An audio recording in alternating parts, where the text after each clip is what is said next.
Hello, thank you for tuning in. My name is Genesis Rios, and I am the Community Engagement Manager at Susan G. Komen Chicago. This this webinar, is part of Susan G. Komen Chicago's Associate Board Dare to Be Aware series. And this specific webinar is titled Wellness, Breast Cancer, Early Detection, Screening, and more. So we're going to talk about the importance of early detection and just some basics about breast cancer.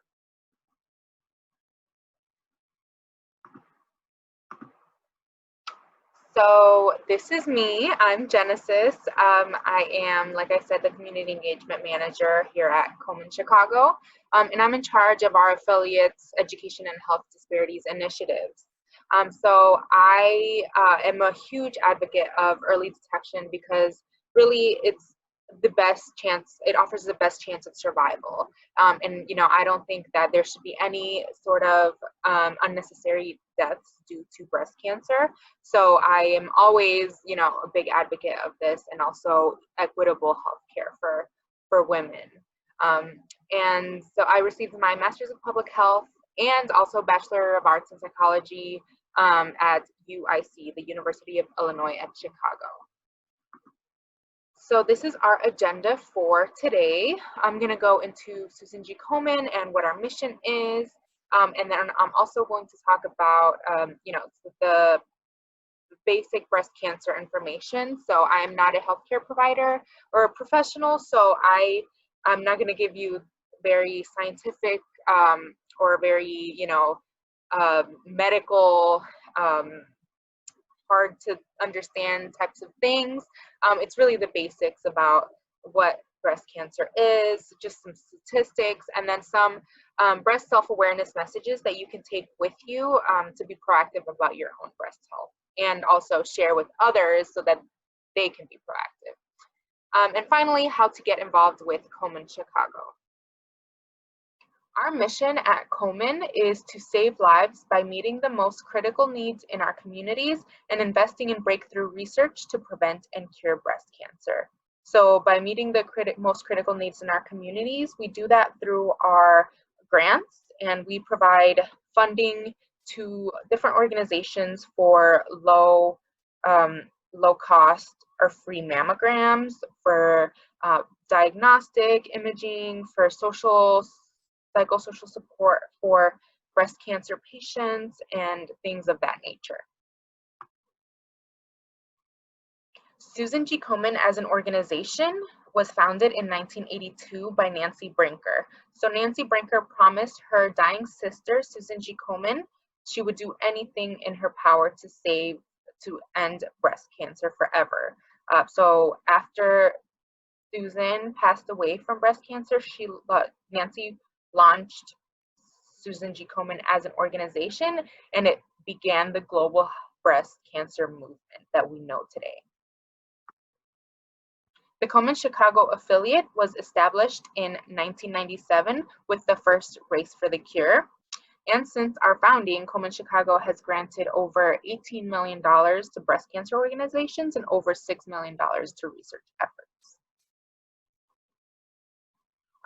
Our Komen Chicago service area reaches 5 counties. We serve Cook, Kane, DuPage, McHenry, and Lake counties. Something that Komen Chicago, as well as Komen National, is focusing on is something that is known as health disparities. So health disparities are differences in the presence of disease, health outcomes, mortality rates, incidence rates, or access to health care across different populations. So these differences can either be because of race, of social economic status, of where you live.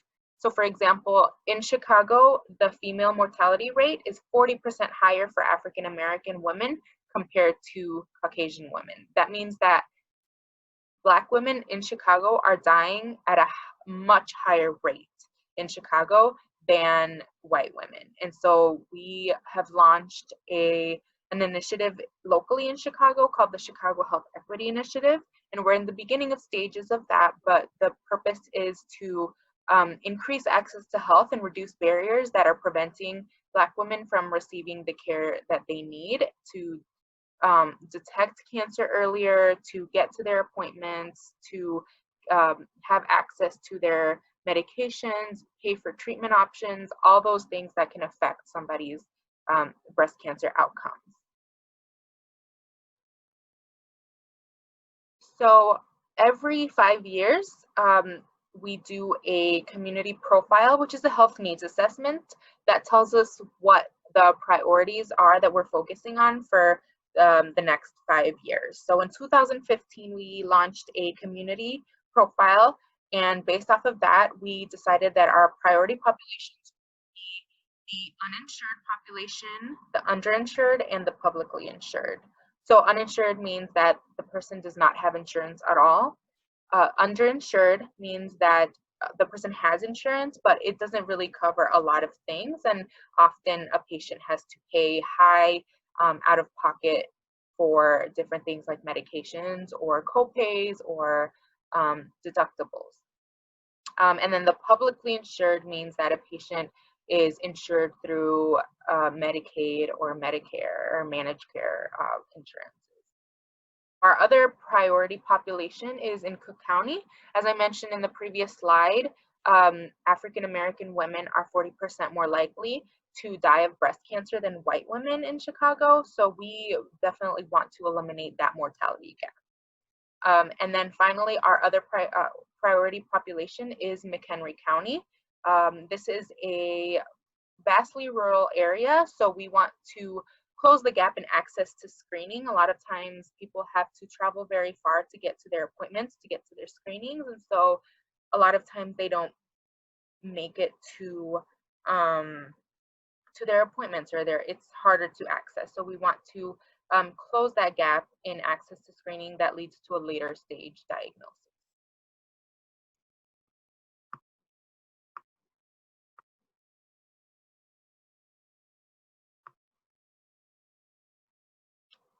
So these are some statistics of breast cancer in the United States.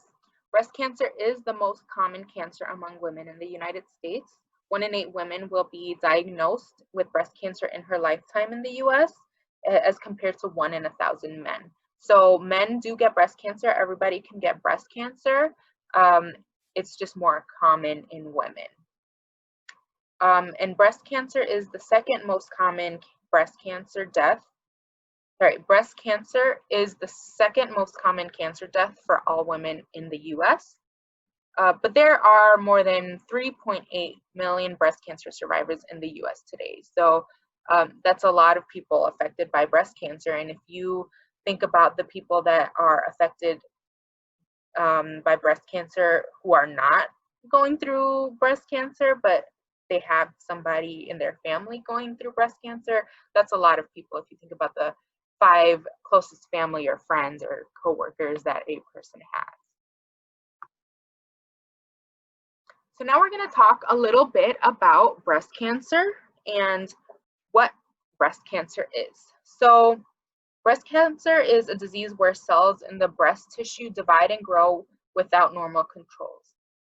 Usually in the body, we have millions of cells, and they grow and they divide, and they carry out the functions that are in the body. So everything that we have in our body is made out of cells. What happens with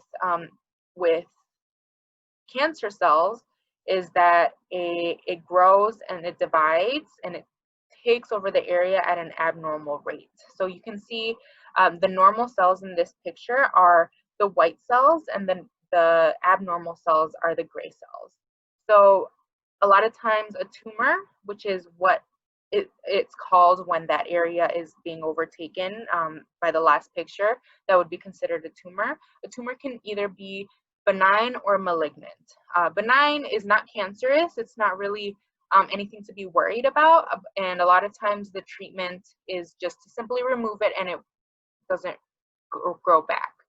A cancerous tumor, however, is what's called malignant. So that means that it's overtaking the area, and it's very dangerous, and you need to treat it by either removal and some other type of treatments which we will get into in the next few slides.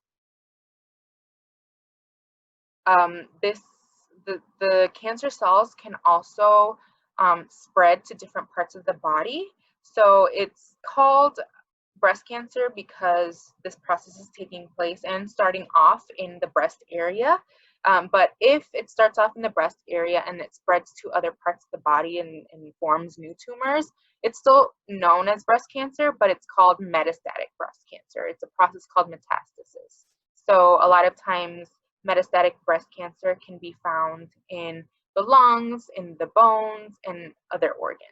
And this is where oftentimes most of the breast cancer deaths can be attributed to. This is the anatomy of a breast. So on the inside, the breast is made out of primarily fat and breast tissue, but there's also a network of lobes and ducts, and these are used for to develop breast milk for breastfeeding a baby. But you can see the yellow is the fat, and the pink or red is breast tissue. So a lot of times, during a woman's lifetime, there's a lot of different changes that occur in the breast. So as you are in your teenage years, your breast grows and develops through the puberty process. As you are pregnant, your breasts also grow and develop so that it can produce milk for breastfeeding. And as you age, the tissue actually transforms and becomes more fat than tissue. So there's a lot of different changes that occur, and the breast also during a woman's period can change too. It can, feel swollen, tender, painful, things like that. So there's a lot of different changes that can occur during a woman's lifetime. The main concern is when a change is spontaneous or it lasts a really long time and there's not really a reason for it. That's something that it needs to be checked out by a provider. So what causes breast cancer? So there's a strong genetic component to breast cancer. Genetics, they also make up everything about our body. So genetics determine what color hair we have, what color eyes we have, if our hair is straight or curly, or the color of our skin, whether we have large or small breasts. All those factors can be contributed to genetics. And so sometimes there's genetic mutations inside different genes. So their genetic mutations can be either spontaneous or inherited. Spontaneous just means it can happen throughout the lifetime, and it's not really there's not really a specific reason for it, but it can be attributed to different lifestyle factors or environmental toxins, things of that nature. But genetic mutations can also be inherited. So there are several inherited mutations that have been linked to breast cancer, but the most common ones that a lot of people hear are the BRCA1 and the BRCA2 genes, BRCA1 and BRCA2. But a lot of times, most of the breast cancer cases are not due to inherited genetic mutations. Inherited genetic mutations are really not that common. It only occurs in 1 in 400 people in the population, and those inherited mutations only account for 5 to 10% of breast cancer cases in the US. So it's really those spontaneous genetic mutations that cause the majority of breast cancer cases. And I'll talk a little bit more about some things that can increase the risk of breast cancer in the next few slides. So some treatment options for breast cancer can include surgery, radiation, chemotherapy, hormone therapy, and targeted therapy. And what kind of treatment a person gets really depends on the stage of breast cancer, what type of breast cancer you are, and what molecular component the tumor is made of. So surgery usually can be either just removing the tumor from the breast, or it can also be a full mastectomy where the whole breast is removed or both breasts are removed. So that's a lumpectomy when they remove just the tumor, or a mastectomy where they remove the whole breast. And oftentimes that's followed by radiation, which is X-rays that are directly targeting the area where the cancer cells are. Chemotherapy, the goal of that is to remove any cancer cells anywhere in the body. So it's not targeted to a specific location. Hormone therapy usually is used depending on the type of breast cancer a person has. So a tumor can have different hormone feeding components to it. So for example, there is a type of breast cancer called ER positive. That means it's estrogen receptor positive. That means it's feeding off of estrogen to grow. And so a lot of times hormone therapy will be used to block the tumor from feeding on the estrogen. So that's what type of therapy would be used in that instance. And then there's also targeted therapy. So that's usually for a HER2 positive tumor. And then there's also a type of tumor called a triple negative breast cancer. And so that means that it's not hormone receptor positive, it's not HER2 positive, and it's harder to treat and it's more aggressive because it doesn't have the hormone therapy and targeted therapy that you can use to really get rid of it. So that's the most aggressive type of breast cancer there is. So, all these treatment options, it really depends on you and your tumor. There's also clinical trials. So a clinical trial is a way to test the benefits of new treatments, of diagnostic methods, of screening techniques, and ways to prevent breast cancer. So a lot of times, or most of the time, treatments and medications are tested in a laboratory, but they have to be tested on people to make sure that they're effective and safe for humans. And so that's the purpose of a clinical trial. Everything that we know about breast cancer, to what types of treatments we're using, all the screening methods and everything was found through clinical trials. So people volunteer to take part in these research studies to further scientific research, and also a lot of times with metastatic breast cancer. So that's like I mentioned, when a person has already, their cancer has already spread to other parts of their body. Unfortunately, metastatic breast cancer cannot be cured. And a lot of times, a metastatic patient will have exhausted all of their treatment options that I mentioned in the previous slide. And so a clinical trial can prolong a person's life because it's new treatments that can really attack the cancer, and so it can really prolong a person's life and give a better outcomes and a better quality of life. So clinical trials are so important. And so we're partnered with an organization called breastcancertrials.org. And so if you go to their website, or you can call our Komen's Clinical Trial Information Helpline, listed on the screen, you can find out more information if you're interested in participating and enrolling in a clinical trial.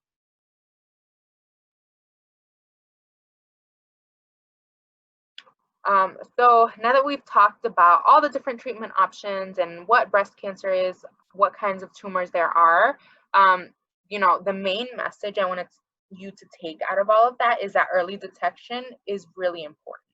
Early detection offers the best chance of survival, and especially if you're combining that with effective treatments for your specific tumor. So it's important that you're getting your regular mammograms and your breast exams, your clinical breast exams. Also, some good news is that breast cancer mortality rate in the US declined almost 40% from 1989 to 2015. That's a huge decrease in the death rate of breast cancer.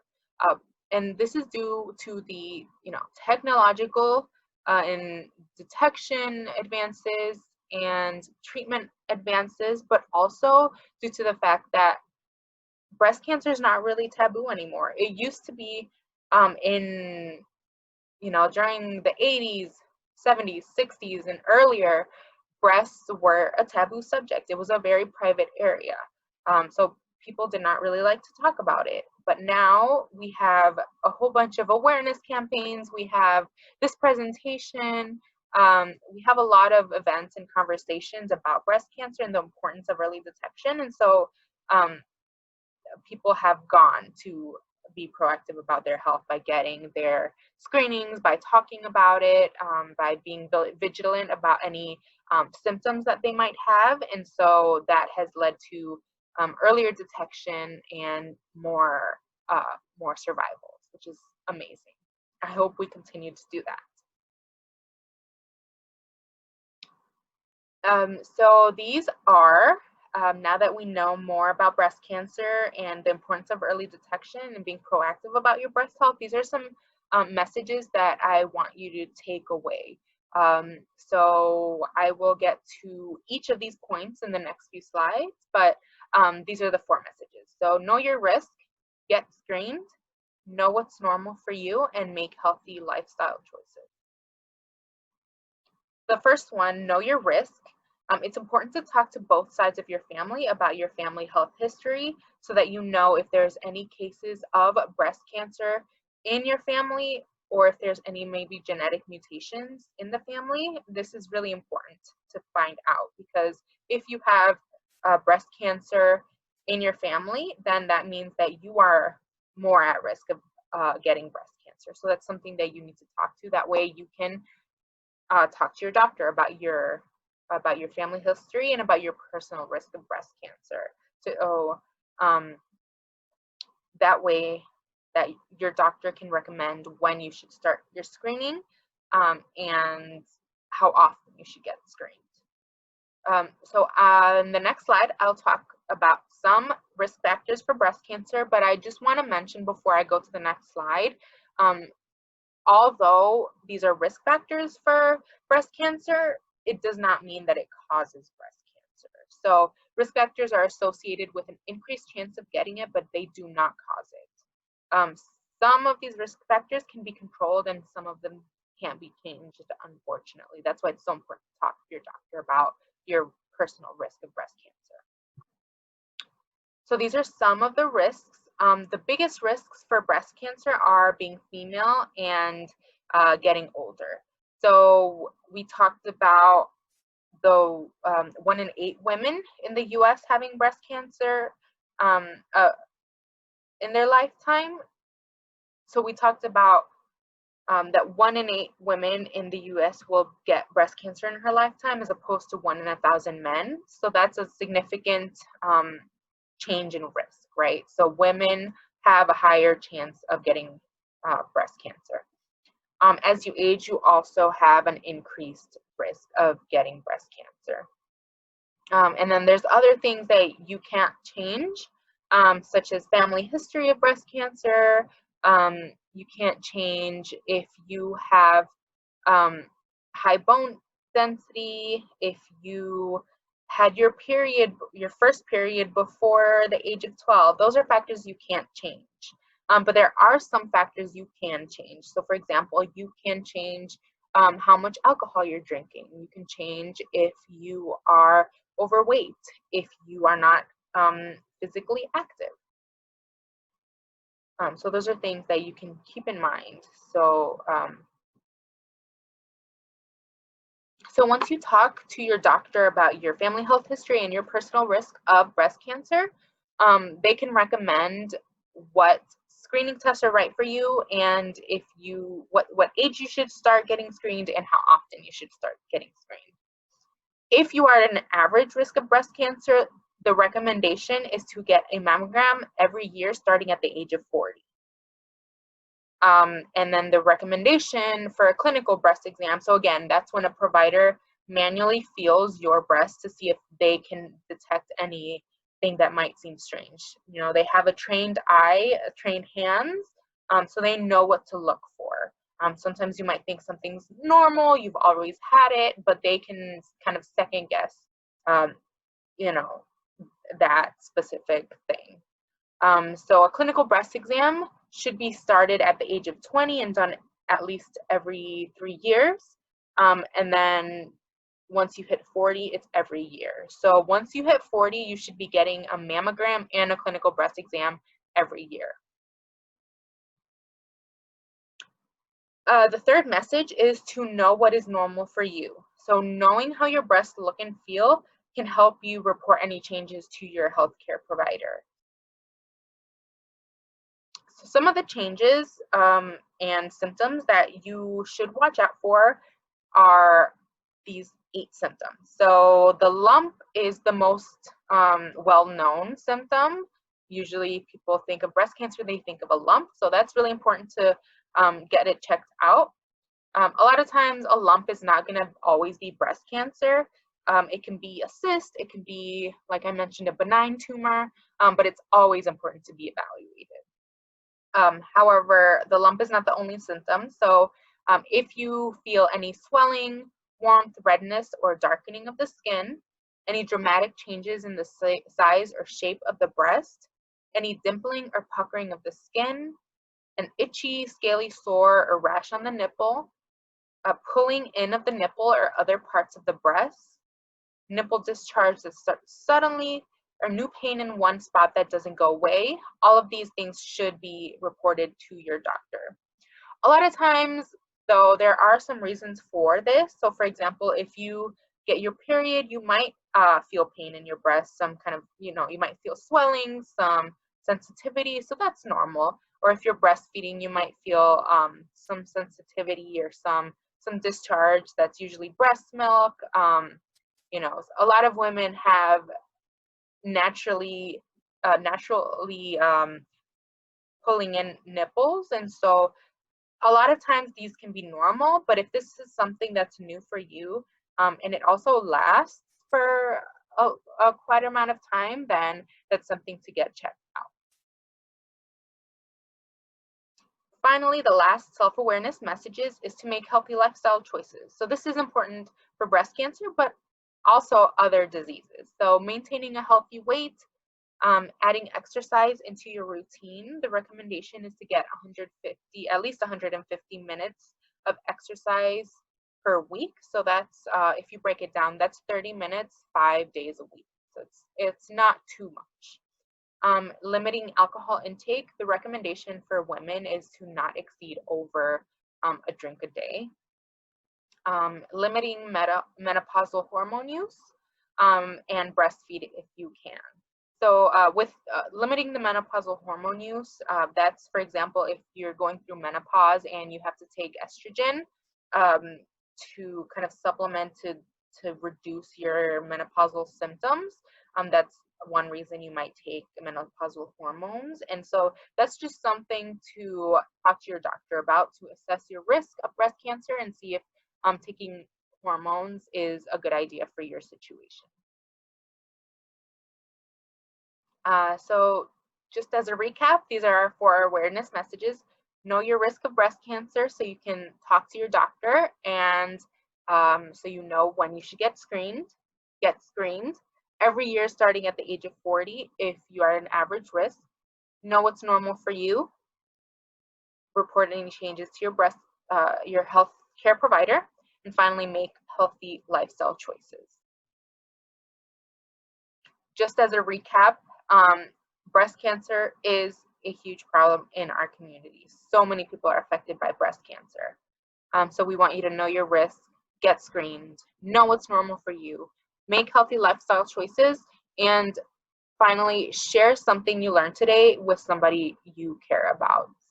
So some resources, I did do a surface level introduction on breast cancer and risk factors, but if you want to go more in depth, our Komen website has an interactive resource that you can really go into depth about what different types of breast cancer tumors there are, what the different treatments do, and all of that information. So you can go to www.komen.org for that. For more information about what we're doing locally, so our events, our different volunteer opportunities, you can go to komenchicago.org. And finally, just to kind of put that out there again, our Komen Clinical Trial Information Helpline is 1-877-GO-KOMEN. And also, please be sure if you're interested in joining our associate board, that is for young professionals looking to get experience in networking, fundraising, philanthropy, nonprofits, and it's kind of a pipeline for a board of directors. So if you're interested, you're a young professional, you're excited about breast cancer awareness and breast cancer education research, all of those things, please be sure to check out the Associate Board website, which is also found under komenchicago.org. Thank you so much for your attention. I hope everybody has a great day, and go get your mammograms.